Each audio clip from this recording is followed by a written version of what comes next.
Johnny Luha, sa crossover ba, ilang amplifier ang kailangan dyan? So, sa mga nagtatanong, ilang amplifier daw? So, tatlong amplifier po yan. So, paano naging tatlo, Johnny Luha? So, yan tatlo na yan, ito, bali anim yan eh. Baka akala nyo, anim na amplifier o dahil anim yung butas. Left and right po yan. Left and right, so halimbawa, no? Left and right, subwoofer. Left and right, mid-high. Left and right, high. So, yun po yung tinatawag natin na left and right na speaker mo. Siyempre, dapat balance eh.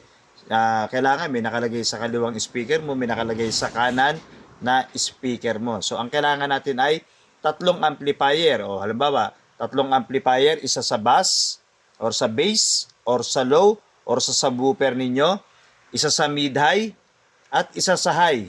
So, ganun po yung standard. So, Johnny Luha, bakit ang dami nakikita naming amplifier at speaker? Kasi yung po ay mga naka-bridge na o tinatawag natin na naka-link na lang doon sa mga amplifier din. So, pwedeng gamitan ng pang-monitor or tinatawag natin na pang yung ginagamit na speaker na tinatawag natin na instrumental. O, yun nga, yung mga ganung... Kasi alam niyo pagdating sa sound system, lalo kapag nasa larangan ka ng sound system na talaga, no? Napakarami pong connection na nangyayari, no? So, ang tanong kasi, kaya nga sinasagot natin yung tanong nila, no? Kasi nakikita nila anim eh. Kala nila anim din. So, kung integrated ang gagamitin mo, tatlo lang din talaga kung sa standard. Dahil nga mid-high, high at subwoofer, no? So, ganun lang po yun dahil anim nga yan, dahil left and right nga yan. At kapag nanood kayo dun sa mga battle sa Iloilo, di ba? Nakita nyo, ang daming amplifier, ang daming audio mixer, ang daming speaker na nakapatong. Ang daming kasi nagdadrive doon na amplifier. Kada dalawa or isang speaker or subwoofer, meron doon nagdadrive na amplifier. Meron silang kanya-kanyang connection, meron silang kanya-kanyang hiwalay na volume. Kaya nga makikita nyo, may mga audio mixer na naka-link or naka-output input, no, magkakasama yan, iba-ibang driver yon. Kaya lang hindi pa tayo aabot dun sa ganoong turuan kasi nga masyado na pong malalim yon.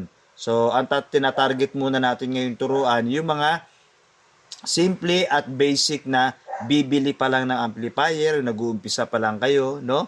So, kasi yung mga talagang mga marami ng amplifier, crossover, marami ng speaker, sigurado naman yan, kaya bumili yan ng ganyan, ay talagang marurunong na talaga. Or kung hindi man, konting-konti na lang. So, darating tayo doon, huwag kayong mag-alala. Darating tayo sa mga turuan, pati po yung tinatawag natin ng mga digital, kung paano kinokonek sa phone, sa tablet ninyo, sa laptop ninyo, kung paano ninyo ililink yan para kahit nasa malayo kayo, halimbawa ako yung performer, so pwede nyo na lang doon kontrolin yung gusto nyo habang nagsa-soundcheck. Lalim na, no? So, ano yon? Talagang napakarami. So, balik lang tayo sa tanong natin. Dahil nga ito ay crossover, paano nga i-connect? No? So, kung verbal lang, kasi meron akong actual na tutorial nito. Panoorin nyo lang sa ibang videos ko, no? Pero kung sa mga hindi nakakita ng videos na yon, so paano nga i-connect? Okay, so ganito po yan. From output ng inyong audio mixer, depende sa cable ha. Ulitin natin. Output ng audio mixer papunta sa input ng equalizer. Then, output ng equalizer papunta sa input ng maximizer. Then, output ng maximizer papunta sa input nito. Input, saan ba yan? Yan, input, yung dalawang input na yan. Then, mag-a-assign ka ngayon ng amplifier. Maglagay ka dito ng cable para sa sub. Maglagay ka dito na output na to eh, yung anim na yan eh. Maglagay ka dito ng cable para sa mid-high. Maglagay ka dito ng cable papunta sa isang speaker pang high. So, ganun na po yun. Gagana na ba? Yes po. Gagana na. At, meron pang maraming paraan na pagkukonek ng ating mga audio. Pwedeng mo ngang ihiwalay ng volume yun through AUX o auxiliary or isa pang output sa ibabaw ng inyong audio mixer. Tinuro ko na rin yan sa inyo, no? Balik-balikan nyo lang yung video. So, kung standard lang, ganun lang po yung connection, ano? Audio mixer, equalizer, maximizer, crossover, at saka ngayon crossover yung huli, no? Tapos puro amplifier na. kung sino yung nagdadrive dito sa tatlong yan. Grabe ang tutorial, Johnny Luha. Sabi niya, parang ang masalimuot at sabi nga ng iba, ang gastos pala Johnny Luha, no? So, ganun talaga, magastos talaga kapag kayo ay talaga nagbi-build or nag-upgrade ng sound system. Parang motor ninyo. Di ba? Pag bumili kayo ng motor, magkano motor nyo? O sasabihin ng iba, dami ko nang nabili dyan, dami, pinalitan ko ng ganito, nilagyan ko ng ganito, in-upgrade ko ng ganito. O di ba? Kaya napakarami po talaga. Ganun din sa sound system. Kaya lang talagang mamahal ng pyesa. Isang ganito lang, umaabot ng 2,000 mahigit eh. Depende kung mga high-end pa yan. At hindi lang ito ang processor, napakarami pa po. Meron pa nga tayo tinatawag na exciter, may compressor pa yan. No, di ba? So kung mga pambahay lang, siguro hindi nyo na kailangan compressor. Equalizer lang, okay lang.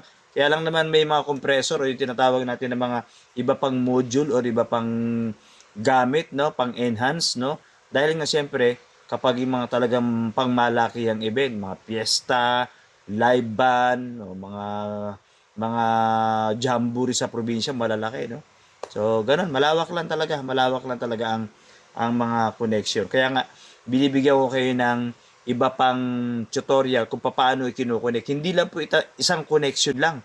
Napakarami. Ang dami pong way. Kumbaga sa binigyan ka ng barahan ng pusoy, napakarami mong way. At ano ba yung best way, Johnny Luha? Yung talagang best way. Ang pinakang best way po niyan ay kayo ang magdidesisyon yan. Depende kasi sa gamit ninyo. At depende sa kakontentuhan ninyo. O halimbawa, gusto niyo yung ganitong setup. O di kontento kayo, yun yung best way. Dahil kasi kayo ang bumili ng mga gamit ninyo eh. Magkakaiba kasi tayo ng gamit. So, ang tinuturo natin dito, yung maari na pwede ninyong i-apply na pagko-connect. No? Ngayon, kung meron kayong tanong, Johnny Luha, paano to? Paano yan? Anong gagawin ko? Anong gagawin dito? Pwede ba to? Or tugma ba tong amplifier na to sa speaker? Mag-iwan kayo ng comment dyan. Sasagutin natin yan, no? At gagawa natin ang tutorial. Johnny Luha po ito.